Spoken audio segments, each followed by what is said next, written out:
l'actualité.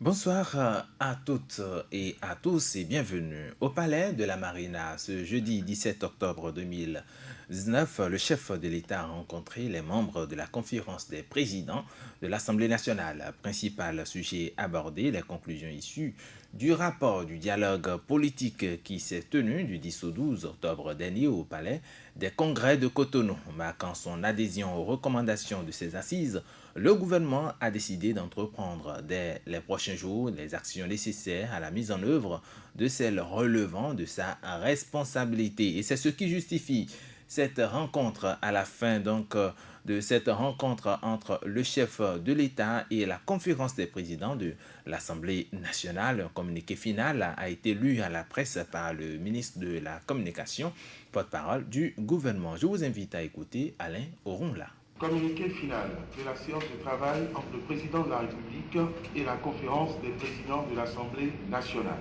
À son invitation, le président de la République, chef de l'État, chef du gouvernement, son Excellence M. Patrice Talon, a reçu le bureau de l'Assemblée nationale, les présidents des commissions permanentes et les présidents des groupes parlementaires, à l'effet de leur présenter les conclusions du dialogue politique tenu à Cotonou les 10, 11 et 12 octobre 2019. À cette occasion, le président de la République a rappelé que les partis politiques enregistrés se sont réunis à son initiative en vue de se concerter dans le cadre d'un dialogue politique franc et responsable sur les questions politiques d'intérêt national. À l'issue de ces assises, les partis politiques ont formulé les recommandations consensuelles portant sur la relecture de la charte des partis politiques et du code électoral, l'institution des élections générales, une meilleure représentation du peuple par les femmes, l'actualisation et la mise en œuvre effective de la loi portant statut de l'opposition, des mesures d'apaisement politique. En présentant ces recommandations, le président de la République a plaidé pour leur prise en compte diligente par la représentation nationale. Prenant acte des conclusions et des recommandations du dialogue politique, les participants ont salué l'initiative, félicité les acteurs et rassuré le président de la République ainsi que l'ensemble du peuple béninois de ce que les diligences nécessaires seront entreprises pour la prise en compte des dites recommandations. Il est apparu que la mise en œuvre de celles-ci appelle des mesures de nature législative, dont une loi d'amnistie s'agissant des événements des mois d'avril, mai et juin 2019 relatifs aux élections législatives. À cet effet, un comité d'experts constitué du facilitateur du dialogue politique et de ses rapporteurs, auxquels vont s'adjoindre 3 personnalités désignées par le bureau de l'Assemblée nationale et 2 désignées par le président de la République, sera chargé de la formulation technique des recommandations du dialogue. Cotonou, le 17 octobre 2019. Je vous remercie. Merci. À l'instant, le porte-parole du gouvernement, le ministre Alain Oronla. Alors, Joël Tchogwe, 3 jours après la fin des travaux du dialogue politique initié par le chef de l'État, le point des recommandations a été fait en Conseil des ministres et 24 heures après, le chef de l'État rencontre la conférence des présidents de l'Assemblée nationale. Est-ce qu'on peut encore douter de la volonté du chef de l'État de réconcilier les Béninois avec eux-mêmes? Je pense que ce qu'il faut commencer par faire remarquer de façon fondamentale, c'est que cette rencontre initiée par Patrice Talon, le chef de l'État, avec l'ensemble des acteurs, des figures emblématiques du Parlement béninois aujourd'hui, ceux-là qui ont en charge, qui détiennent, j'allais dire, le levier législatif au Bénin, s'inscrit bien entendu dans une suite logique de cette rencontre qualifiée donc de dialogue politique entre les acteurs politiques qui se sont retrouvés dans des problèmes suite aux élections législatives. Alors, aujourd'hui, le chef de l'État, pour moi, il essaie donc de donner corps, de faire corps à son discours qu'il a prononcé à la clôture de ce dialogue politique. Rappelez-vous, quand il disait notamment que son gouvernement prendra donc toutes les mesures nécessaires au fait donc d'étudier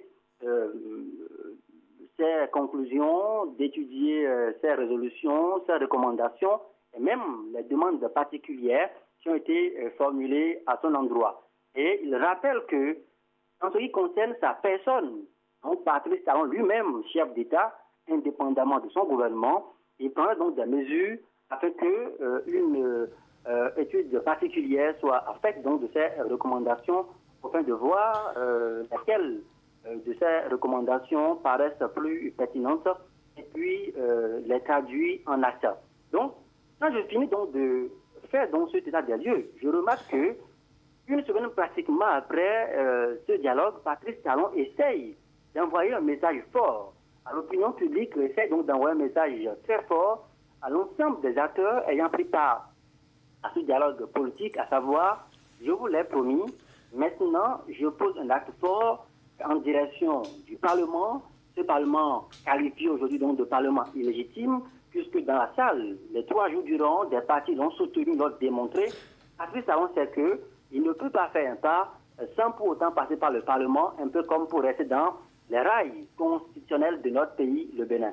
Donc, pour moi, cette rencontre d'aujourd'hui s'inscrit dans une logique donc d'assurance, s'inscrit à la suite donc de cette promesse faite par Patrice Talon lui-même, délégué des 8 partis représentés, ayant donc apposé leur signature sur le rapport. Et maintenant, on attend de voir est-ce que aujourd'hui cette action seule, cette rencontre avec les présidents des différentes commissions du Parlement, avec cette plaidoirie qu'il a eu à faire, au fin donc de prendre en compte les recommandations ainsi formulées, est-ce que ça satisfait déjà les délégués ayant donc pris part au dialogue politique annoncé par lui-même? Est-ce que dans l'opinion publique, les gens sont suffisamment mûrs dans la tête pour consommer de facto cette initiative présidentielle? Est-ce que sur la forme de la communication, parce que j'ai écouté tout à l'heure le ministre de la Communication, porte-parole du gouvernement, qui, pour ma part, est resté plus ou moins évasif sur certaines questions. Il a parlé notamment de la loi sur l'amnistie de certaines personnes impliquées dans la violence post-électorale notamment. Il a parlé donc des dispositions législatives à prendre, mais comme je l'ai toujours soutenu, le nœud du problème réside dans les mesures d'apaisement. Alors aujourd'hui, quand je finis d'écouter le ministre de la Communication, j'ai bien l'impression qu'on est resté encore évasif, un peu comme les délégués eux-mêmes sont restés évasifs sur, par exemple, les propositions, les mécanismes de déploiement de certaines demandes formulées par rapport donc aux exilés politiques, par rapport donc au couplage des élections, par rapport également au rôle d'accompagnement qu'on entend désormais donné au ministère de l'Intérieur dans l'étude des dossiers des partis politiques, par rapport également au cautionnement. Du principe du cautionnement, on a été évasif sur tout ceci, et pour ma part, le communiqué que je viens d'entendre à la fin de cette rencontre est également un communiqué plus ou moins évasif sur ces questions. On entend laisser la main parlementaire pour l'étudier, encore que là, je vais finir sur la question, à ce niveau, encore que là, aujourd'hui, il y a un débat qui se pose, la superposition du pouvoir législatif et du pouvoir exécutif. Aujourd'hui, on a vu des personnes au palais de la Marina discutant avec le chef de l'État, mais interrogez donc le profil et la coloration politique de ces personnes-là, et vous vous rendez compte que nous ne sommes que dans un dialogue entre soi et soi. Nous allons y revenir notamment sur ceux qui seront chargés de conduire les travaux, puisque le ministre l'a rappelé tout à l'heure, le ministre a parlé d'un comité d'experts pour conduire les formulations techniques. Alors, Halilatu Draman, une semaine jour pour jour, et le chef de l'État déjà rencontre les parlementaires, puisque le Parlement constitue visiblement un passage obligé. Le chef de l'État qui déjà rencontre les parlementaires, notamment la conférence des présidents. Est-ce que vous ne trouvez pas que le chef de l'État, comme il l'a promis à la cérémonie de clôture de ce dialogue-là, il s'implique personnellement pour que les choses avancent vite? Nous avons entendu au lendemain de cette rencontre-là, du dialogue politique, notamment du discours du chef de l'État à la fin, nous avons vu de la retenue chez certaines personnalités de l'État, chez beaucoup de citoyens béninois qui, à un moment ou à un autre, ont perdu confiance en la parole donnée du chef de l'État. Peut-être que c'était une occasion pour le président de la République de prouver à son peuple, de prouver aux Béninois qu'il a encore l'esprit du Qu'il est à parole, l'écoute voilà, du peuple béninois. à l'écoute du peuple béninois peut-être, mais qu'il a encore l'esprit de la parole donnée et donc qu'il tient à respecter la parole qu'il a donnée le 12 octobre dernier et à la fin de cette rencontre-là. Nous avons constaté, vous l'avez dit, une semaine après, il y a déjà des actes qui parlent d'eux-mêmes, des actes qui aujourd'hui nous permettent de dire, ah oui, le président de la République est en train de respecter ce qu'il avait promis à la fin de cette rencontre. Mais je pense que on ne peut pas s'arrêter là pour pouvoir qualifier, pour pouvoir apprécier jusqu'où va la bonne foi du président de la République. Parce qu'au-delà de son discours, il nous a promis que des actes concrets vont suivre. C'est peut-être un premier pas qu'on peut saluer puisque nous avions été un peu dubitatifs. On s'est demandé, est-ce que, connaissant le chef de l'État qui parfois, après ses propos, met du temps pour les réaliser, est-ce que ce n'est pas encore un de ces discours de charme qu'il a l'habitude de faire, qu'on a l'habitude d'entendre pour laisser le temps passer et ne pas véritablement mettre en œuvre les conclusions de cette rencontre. Mais aujourd'hui, on constate qu'il y a un pas déjà. Il a appelé les responsables du Parlement, des commissions. Ils ont discuté des possibilités de mise en œuvre de ces conclusions-là et ont décidé, entre autres, de l'amnistie, de la loi d'amnistie qui sera voté. Dans son discours faisant le compte-rendu de la rencontre, le porte-parole du gouvernement a également parlé d'un comité qui sera mis en place pour pouvoir trouver des solutions pour réconcilier les Béninois, pour amener la paix au Bénin. Mais parmi dans ces propos, pour m'appesantir sur ces propos, notamment sur la question de la loi de l'amnistie, il a bien précisé que ça concerne les personnes ayant participé à tout ce qu'il y a eu entre aux événements du 2, 3 et 4 en rapport avec les législatives. Déjà, commencer par le 28. Exactement. Mais nous savons qu'au-delà de ça, il y avait des délégués à cette rencontre-là qui exigeaient aussi, bon, c'est vrai que celui qui présentait le rapport a dit qu'ils ont tous reconnu qu'il n'y avait pas d'exigence à faire au chef de l'État et donc c'était des doléances. Il y avait un parti de l'opposition qui avait demandé que des exilés politiques, des personnes qui ne sont pas forcément concernés par les événements des législatives soient graciés, qu'on leur permette de rentrer chez eux pour qu'ensemble Pour des raisons politiques. Pour des raisons politiques, bien évidemment. Voilà. Pour qu'ensemble tous puissent participer à la réconciliation du peuple béninois, puissent participer à ramener la paix, à ramener la confiance dans les institutions, à ramener la confiance à la République. Mais aujourd'hui, quand vous êtes en train de parler de ramener la paix, de pouvoir mettre en œuvre et que déjà on constate qu'il y a des mesures qui ne vont pas jusqu'au bout, est-ce que ça veut dire déjà que tout ce qui sera fait au-delà des textes, tout ce qui sera fait en rapport à la demande de l'opposition ou de certains partis politiques de libérer des prisonniers politiques ou de libérer des prisonniers à la suite de ces événements-là, est-ce que ça veut dire que ce sont seulement des personnes concernées par ces événements qui seront libérées? Est-ce que le chef de l'État ne compte pas prendre en compte la demande de l'opposition qui exige le retour des exilés politiques, qui exige le retour de certaines personnalités pour la reconstruction du pays? Est-ce que cela ne sera pas pris en compte? C'est nécessaire également de savoir aujourd'hui, puisque tout ceci fait partie des points abordés au cours de cette rencontre-là et on ne peut pas, un rapport comme ça ne peut pas énumérer des choses, laisser d'autres et espérer combler les attentes des Béninois. C'est ça. Alors, Gabin Azoman, est-ce que le chef de l'État, parlons sérieux, le chef de l'État, c'est vrai, a promis qu'il allait donc prendre la situation à bras le corps. Est-ce qu'il n'a pas marqué un point tout au moins à son comptoir lorsqu'on sait qu'il a promis le 12 octobre dernier qu'il allait donc s'engager personnellement, son gouvernement allait également se pencher sur la question et dans le compte rendu du Conseil des ministres, on nous a dit, ou du moins tout au moins les journaux également ont relayé à bon abondamment, que l'intégralité du rapport a été donc exposée aux membres du gouvernement et que c'est le chef de l'État lui-même qui a pris le soin d'énumérer tous les points qui ont été cités, notamment, il n'a pas oublié, les doléances. Lorsque le chef de l'État arrive à ce point-là, est-ce que déjà on ne peut pas dire, écoutez, faisons-lui confiance et suivons le reste?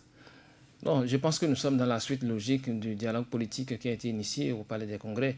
Et nous savons très bien que ce qui fait la force des acteurs politiques, ceux qui dirigent la cité, c'est le respect de la parole donnée. Et donc, ici, et surtout quand on est dans un contexte où il y a des questions qui fâchent, je pense que quand on prend une décision, quand on prend un engagement, on le respecte. Et donc, après les assises, le chef de l'État, effectivement, il y avait que beaucoup de personnes se posaient des questions par rapport au contenu du rapport qui n'avait pas été rendu public. Mais désormais, le rapport existe et le chef de l'État est en train d'aller un peu plus vite parce que déjà, quand il convoque la conférence des présidents de l'Assemblée nationale, je pense que c'est une avancée puisque les délégués donc, à ces assises du Palais des Congrès, les 9 partis politiques, dans leur majorité, ont fait des recommandations donc, liées à comment on retouche les lois électorales querellées pour effectivement permettre qu'il y ait à l'avenir une large participation des partis politiques aux prochaines élections.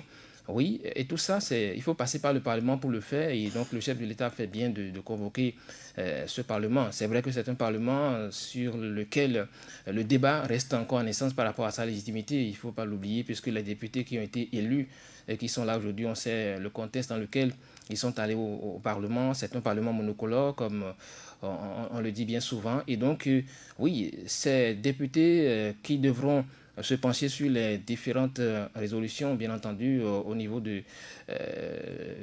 qui vont se pencher sur le rapport qui a été pondu par ces assises du dialogue politique. Je crois qu'on se pose déjà la question de savoir quel contenu vont-ils donner, parce qu'on parle de 5 ou 6 lois qui seront votées pour donner corps à ces recommandations.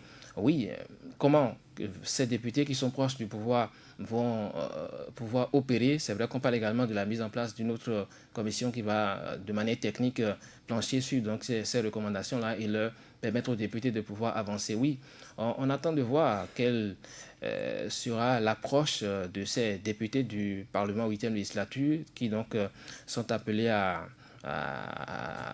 prendre des lois donc, pour corriger le code électoral, corriger la charte des partis politiques. On parle aussi de loi d'amnistie parce que oui, il faut forcément passer par le Parlement pour qu'on puisse parler de loi d'amnistie. Et encore que ici, lorsqu'on écoute le ministre Alain Ronla, on sent que cette loi d'amnistie dont on parle ici concerne rien que les personnes qui ont été incarcérées à l'occasion des événements post-électoraux qu'on a notés après les législatives du 28 avril. Mais je pense, de mon point de vue, comme quelqu'un l'a dit tout à l'heure, que ce qui importe beaucoup plus aux Béninois, d'abord, dans ce cas de figure, c'est les mesures d'apaisement qu'il faut pour donc décrisper la tension sociopolitique qui prévaut depuis ces élections du 28 avril. Et on attend donc de voir sur quel pied vont danser ces députés pour effectivement donner force à ce rapport, à ces recommandations formulées par les délégués et donc des partis politiques qui ont été invités pour ces assises du Palais des Congrès. Alors, Joël Tchogwe, il y a Gabin Azoman qui parlait déjà de cette législature-là. Le chef de l'État a rencontré la conférence des présidents et on sait dans quelles conditions, effectivement, ces élections ont eu lieu. On sait les commentaires de chacun. Alors, quel peut être le discours du chef de l'État lorsqu'on sait discours ou peut-être les négociations entre les partis politiques qui doivent se retrouver au sein de ces deux blocs, puisque nous avons l'Union progressiste et le bloc républicain aujourd'hui au Parlement. Quel peut être le discours, si je vous demandais de nous parler un peu du discours du chef de l'État face à ces présidents de la conférence? Est-ce de leur dire oubliez vos intérêts politiques lorsque vous allez convoquer la prochaine plénière à l'Assemblée nationale? Faites les choses dans l'esprit des assises du 10 au 12 dernier. Non, ce qu'il faut commencer, encore une fois, par ne pas perdre de vue. C'est-à-dire que si aujourd'hui le débat sur la légitimité du Parlement revient avec insistance, si vous voulez, même est devenu un débat qui structure désormais les prises de position des différents acteurs politiques au Bénin, c'est justement parce que on a eu des élections exclusives, des élections qui ont été fermées aux partis de l'opposition, et finalement, on s'est retrouvé avec deux blocs, deux partis politiques sortis des entrailles du chef de l'État et qui nous ont envoyé au Parlement 83 députés. La conséquence logique, c'est qu'aujourd'hui, le chef de l'État, c'est le patron de la mouvance présidentielle. Et il se fait que les 83 députés qui siègent aujourd'hui au Parlement sont également proches ou sont des acteurs de la cour, de la mouvance présidentielle. Donc, c'est comme un père de famille qui réunit ses enfants et qui leur demande, allez, mettez-vous à la tâche pour qu'on puisse résolument tourner cette page. Donc, le discours du chef de l'État, pour moi, c'est un discours de père de famille, parce que aujourd'hui, il n'y a pas une seule voix discordante qui soit représentée au palais de la présidence à cette rencontre. La belle preuve, vous avez vu les présidents des différentes commissions, tous, ils sont avec le chef de l'État. Donc, ce que vous avez remarqué, c'est que le chef de l'État, ce n'est pas innocent, ce n'est pas anodin non plus lorsqu'on a convoqué la presse pour faire une action de communication autour de cette rencontre qui intervient une semaine après la fin du dialogue politique convoqué par le chef de l'État. Donc, pour moi, je pense de façon souterraine, il y avait une action de communication, il y avait qu'on devait légitimer la parole, la bonne foi, la posture de père de famille du chef de l'État aux yeux des Béninois. Sinon, le chef de l'État, avec sa proximité, je dirais, avec ses députés, aurait pu s'en passer, par exemple, d'organiser une action de communication pour dire ce qu'on a écouté aujourd'hui, pour saisir de façon officielle et administrative le Parlement sur les résolutions qui auront été prises par son gouvernement et lui-même. Mais si on a décidé donc de convoquer la presse pour tenir un discours, c'est encore une fois pour rassurer l'opinion. Maintenant, sur le discours, au fond, je pense que c'est un discours qui ne s'adressait pas forcément à ceux qui étaient présents au palais de la Marina ce matin.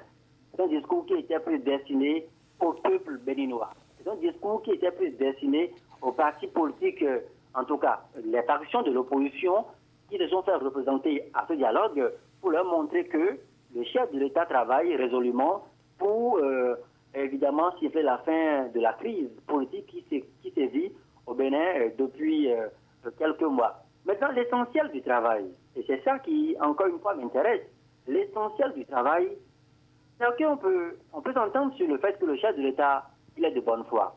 C'est que, en étudiant le rapport, puisque vous disiez tout à l'heure qu'il a pris le temps lui-même d'énumérer, point par point, les différentes résolutions qui ont été consignées dans ce rapport. Tout à fait. Sauf que, actuellement, comme je le dis encore une fois, les mesures d'apaisement, à mon sens, qui ont été consignées dans ce rapport, n'ont pas été suffisamment évoquées. Ce n'est pas pour rien. En communication, il n'est pas de bonne loi de laisser le moindre espace de doute sur votre action. Et je découvre aujourd'hui, à l'écoute de ce communiqué, que nous avons déjà des appréhensions sur les choix du chef de l'État, les choix du gouvernement, puisqu'il y a une panoplie de propositions, et nous nous interrogeons depuis pour dire sur quel point le chef de l'État va pouvoir accorder son onction, sur quel point il va pouvoir quand même décrisper l'ambiance, sur quel autre point, par exemple, il ne serait pas prêt à concéder le moindre espace de pouvoir. Et aujourd'hui, en disant que la loi d'amnistie générale concernerait uniquement les personnes impliquées dans les crises pré- et post-électorales, que c'est ces personnes-là seules qui seront donc amnistiées. Cela voudra dire que dans la mesure d'apaisement, et ça, je le dis parce que j'ai vécu de près ce dialogue politique pendant les 3 jours, et je sais que les partis politiques ont notamment évoqué les concepts d'exilés politiques, les poursuites notamment à caractère politique, les poursuites judiciaires à caractère politique. Et je disais que c'est peut-être une idée malicieuse. Et je dirais même peut-être que c'est une idée de ruse que ces partis de l'opposition qui ont évoqué ces concepts-là ont utilisé pour savoir que, écoutez, aujourd'hui, ceux qui se retrouvent de l'autre côté de l'hexagone, la plupart estiment aujourd'hui être poursuivis pour leurs opinions politiques. Donc, si on devrait pouvoir déployer un mécanisme d'apaisement, de gestion, de règlement de conflits, on aurait peut-être souhaité que le chef de l'État intègre ces personnes. La loi d'amnistie générale, par exemple, leur permettre de rentrer au pays. D'autant plus que, le 20 mai, lorsque lui-même il a pris la parole solennellement devant le peuple, il disait qu'il allait convoquer un dialogue politique, direct, franc et surtout constructif. On ne peut pas donc construire un pays avec l'exclusion. On ne peut pas construire encore une fois un pays, on ne peut pas bâtir un état de droit, en ignorant certaines de démocratie, en mettant certains fils et certaines filles du pays hors du territoire ou en les excluant. Donc, in fine, je pense qu'aujourd'hui, il revient.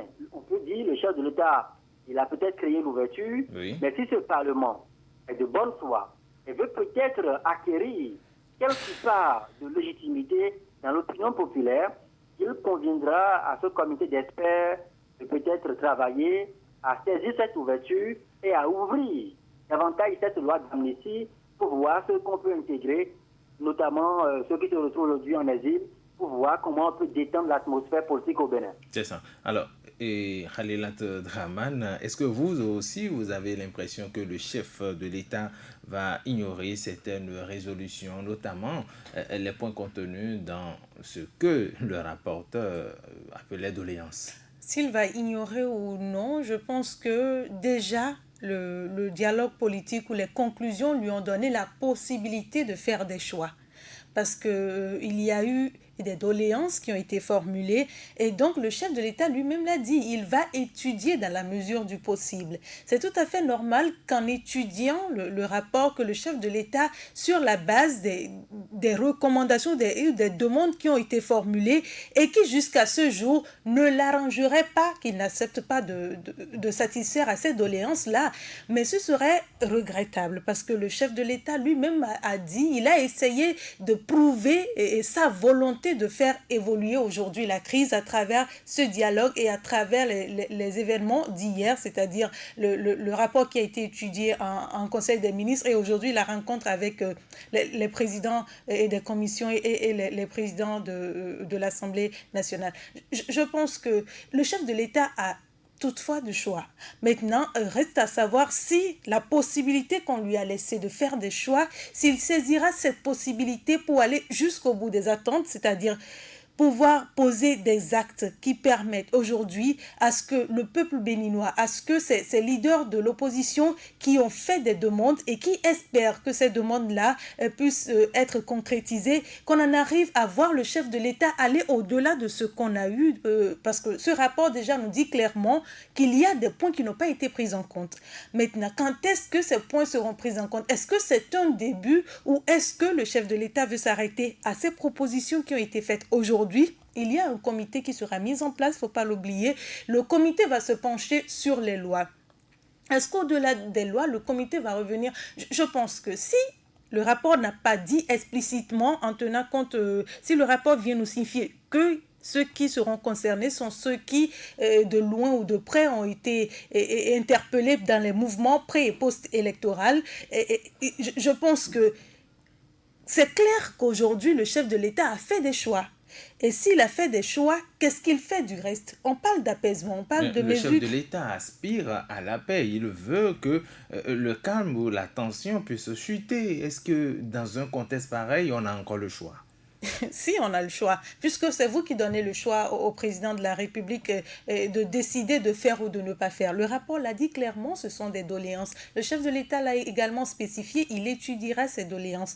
Maintenant, si, c'est pour ça que je dis, Si le chef de l'État a exprimé jusqu'à ce jour sa volonté de pouvoir en finir avec cette crise, je pense qu'il n'a pas intérêt, ou on n'a pas intérêt de voir des réticences, de voir le chef de l'État ne pas répondre aux aspirations du peuple, ne pas répondre à cette doléance de l'opposition qui aujourd'hui demande au chef de l'État de pouvoir faire participer le reste de la classe politique, ceux qui ont été écartés. Au-delà, le problème aujourd'hui qui se pose va au-delà du problème de texte.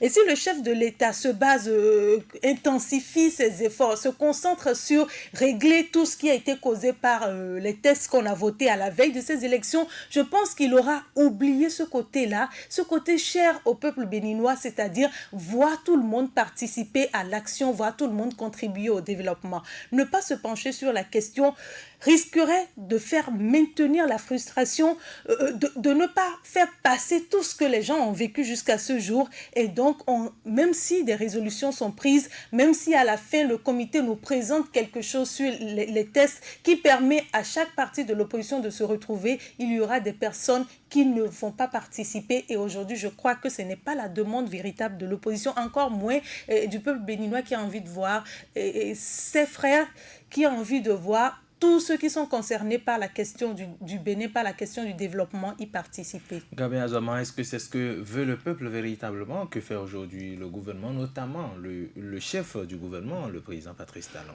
Non, je pense que tout est parti des délégués qui ont fait des recommandations, parce que le rapport mentionne des recommandations, mais également des doléances. On aurait pu donc prévenir ça en invitant dans la salle ce jour-là des partis qui se sont retrouvés au champ d'oiseaux, parce que si ces partis étaient là, certainement qu'on aurait pu s'entendre sur rien que des recommandations donc à déposer, et finalement le chef de l'État n'aurait plus donc à dire j'ai le choix. Voilà. Et donc quand on met le chef de l'État devant la possibilité de choisir, et finalement on croise les doigts pour voir, parce que lorsqu'on nous dit que des personnes sont exilées, lorsqu'on dit qu'il y a des gens qui sont incarcérés, et que c'est des doléances qu'il faut donc pour pouvoir régler la situation de ces personnes, c'est que finalement on ne dit pas de manière expresse ou de façon explicite qu'est-ce qu'on veut faire de ces personnes en réalité. Donc le problème reste là et demeure de mon point de vue quant aux mesures d'apaisement qu'il faut pour que la situation se dénoue véritablement. Vous parlez, c'est comme si le chef de l'État ignore les vrais problèmes de la crise aujourd'hui. Oui, mais écoutez, aujourd'hui, tout le monde est d'accord pour dire que le fait que des citoyens soient exilés, c'est quand même quelque chose qui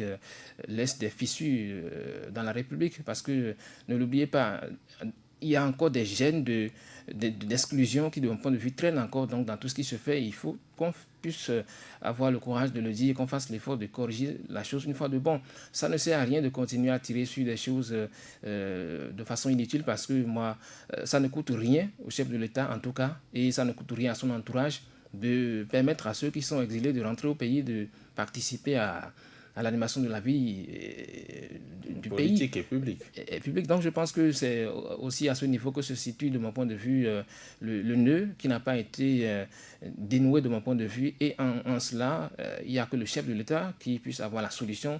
Parce que c'est vrai, les députés qui sont au Parlement, si le chef de l'État aujourd'hui veut qu'on prenne une loi d'amnistie pour corriger tout ça, ça va se faire ici et maintenant. Et donc, une fois encore, de mon point de vue, la balle reste dans le camp du chef de l'État qui a fait l'option de convoquer des partis politiques qui sont rien que proches du pouvoir, en mettant de côté les partis qui ont quand même beaucoup de choses à dire, qui reprochent beaucoup de choses justement à la situation qui prévoit actuellement dans le pays. Et donc, est-ce que finalement les choses qui se feront, tout ce qu'on va faire au Parlement prendra en compte les aspirations des partis qui n'ont pas été invités au Palais des Congrès? C'est là encore la grosse interrogation, et moi j'attends de voir comment ces personnes vont plancher pour que tout le monde finalement soit contenté, afin que le pays puisse parler de la même voix à l'avenir. Vous avez l'impression que le chef de l'État joue sur le temps? Mais écoutez, le chef de l'État, oui, nous savons tous que de ce côté, il a toujours joué sur le temps. Et les députés également ne manqueront pas de jouer sur le temps, parce que je ne pense pas que ces députés vont aller comme sur des roulettes. Ne soyez pas surpris de voir que ça puisse tourner au ralenti encore avec les députés qui sont appelés à plancher. Encore que, avant que les députés ne planchent, il y a cette commission dont on parle qui va encore définir les conditions techniques dans lesquelles les choses vont se passer. Donc, finalement, le temps presse, nous avons des échéances qui sont en vue, donc il est important qu'on puisse passer à l'acte le plus rapidement possible parce que c'est vrai, le député, le président de l'Assemblée l'a dit, les lois seront votées très rapidement.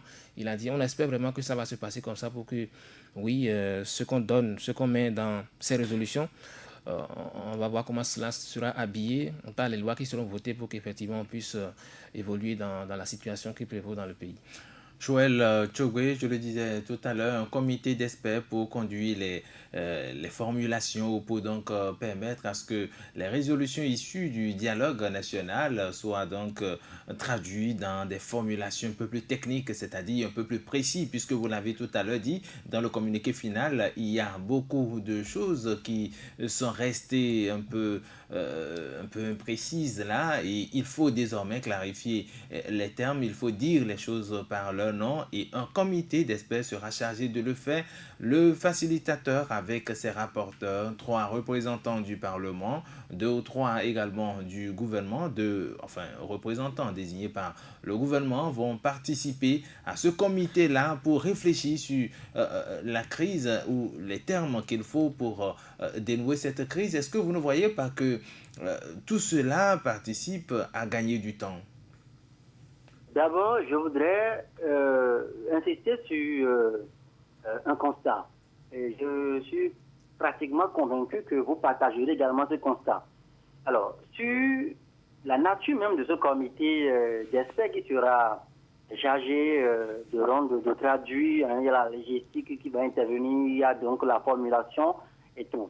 Alors, la base pour moi reste encore une fois poussée. Parce que aujourd'hui, on dit que le chef de l'État va désigner 2 personnes, le bureau du Parlement va désigner 3 personnes qui vont maintenant s'ajouter au facilitateur, au rapporteur et général, et puis les autres rapporteurs qui ont été désignés par la plénière. Alors, aujourd'hui, toutes ces personnes, vous verrez dans l'opinion, je ne suis pas convaincu que les forces de l'opposition, notamment, déjà exclues de ce dialogue politique est tenu par le chef de l'État et puis les autres partis qui le soutiennent, une faction de la FCDE, je ne suis pas convaincu que ce format puisse quand même emporter leur conviction, leur adhésion. Parce que, encore une fois, on n'a pas intégré l'approche qu'il y a soutenue ici, à savoir les partis extra-parlementaires. Lorsque les partis ne sont pas représentés au Parlement, lorsque les partis n'ont pas voix au chapitre au Parlement, ailleurs, cette notion de parti extra-parlementaire permet aujourd'hui d'avoir une gouvernance inclusive au plan politique. Mais déjà qu'on ne reconnaît pas les instances légales de ces partis, donc vous comprenez pourquoi ce que je démontre également tombe systématiquement à l'eau. Mais pour ma part, ça aurait été intéressant de trouver donc le mécanisme nécessaire pour intégrer cette formation politique qui sont déjà dans le processus en vue d'obtention de leur récépissé. Ou si aujourd'hui vous voulez que j'emploie la terminologie admise dans le cadre de la mouvance, ceux-là qu'on appelle aussi les acteurs politiques, donc RE, USL et autres choses là, pour leur permettre également d'avoir un œil sur ce comité d'experts chargé de rédiger donc ces textes de loi. Je pense que leur prépondérance dans ce comité pourrait contribuer donc à légitimer, à faire disparaître les soupçons qui pèseraient. Parce que vous n'oubliez pas, aujourd'hui, après le dialogue, il y a un débat qui s'est ouvert autour de la neutralité, de l'impartialité des facilitateurs, des rapporteurs et tout cela. Donc, à mon sens, il serait intéressant d'ouvrir, et encore une fois, d'ouvrir pour ne pas donner l'impression qu'on est en train de régler les problèmes au cas par cas. Au cas par cas parce que justement, on va certainement libérer, après le vote donc, de la loi sur l'amnistie générale, les personnes, les Béninois qui auraient été incarcérés lors des violences électorales. Et ça sera un pas. Ça serait un petit pas. Ça serait comme on a fait un petit pas. Maintenant, comment on fait pour régler définitivement la crise? Et pour moi, encore une fois, peut-être on aura un grand débat politique national après pour inclure tout le monde, leur permettre de pouvoir participer à la prise des mesures qui doivent concourir à pacifier complètement le pays. Merci. Sinon, en l'état actuel des choses, ça s'annonce compliqué. On va régler un peu les problèmes, mais les pans entiers resteront encore intouchés. Allez, Draman, nous terminons par ici. Merci à vous, Joël Tchobé. Nous finissons avec des recommandations et des doléances. Qu'est-ce qu'il faut concrètement faire pour que les choses aillent vite? Pour que les choses aillent vite, je vais revenir d'abord sur le dialogue politique pour dire qu'il y a déjà eu un manquement. Moi, déjà le premier jour après le discours du chef de l'État où il a dit que les deux rapporteurs seront choisis parmi les délégués, je m'attendais à ce que, même si c'est la loi de la majorité qui passe, qu'au-delà déjà du facilitateur, du premier rapporteur choisi par le chef de l'État, même s'il y a un seul parti de l'opposition, qu'on puisse trouver un facilitateur parmi les délégués de ce parti de l'opposition. Mais il y a eu, les deux facilitateurs sont venus du même camp, c'est-à-dire aujourd'hui, ce qu'on dira, même si les gens contesteront après, les gens se diront que les problèmes n'ont pas été véritablement pris en compte parce que ce ne sont pas ceux qui vivent les problèmes réellement, qui ont constitué le comité. Le comité réfléchira sur ce qui lui a été posé comme problème, sur les documents qui lui auraient été soumis pour étude. Mais est-ce que dans ce comité, il y a des membres de l'opposition, il y a une personne qui faisait partie de cette rencontre-là, qui vient de l'opposition pour dire « Ah non, à ce jour-là, voilà ce que les partis de l'opposition, ou voilà ce que le seul parti de l'opposition qui était à cette rencontre, parce que FCDB, jusqu'à ce jour, on ne connaît pas véritablement sa position force Cori pour le développement du Bénin. Donc, on suppose aujourd'hui ils disent qu'ils sont de l'opposition. Voilà, ok. Voilà. Donc, on dira les partis de l'opposition qui y étaient, quelles sont leurs positions, quel sera leur regard s'ils ne participaient pas réellement à ce comité-là, s'ils ne participaient pas à ces discussions. Et je pense qu'aujourd'hui, on ne nous a pas dit véritablement qui sont les personnes qui seront concernées. Donc, je pense que le chef de l'État ou les députés à l'Assemblée nationale ont encore le temps, dans leur choix, de faire des choix conséquents qui pourront permettre à chacun et à tous de se retrouver à la fin de ces travaux-là. C'est ça, Gabriel Azoman, pour finir.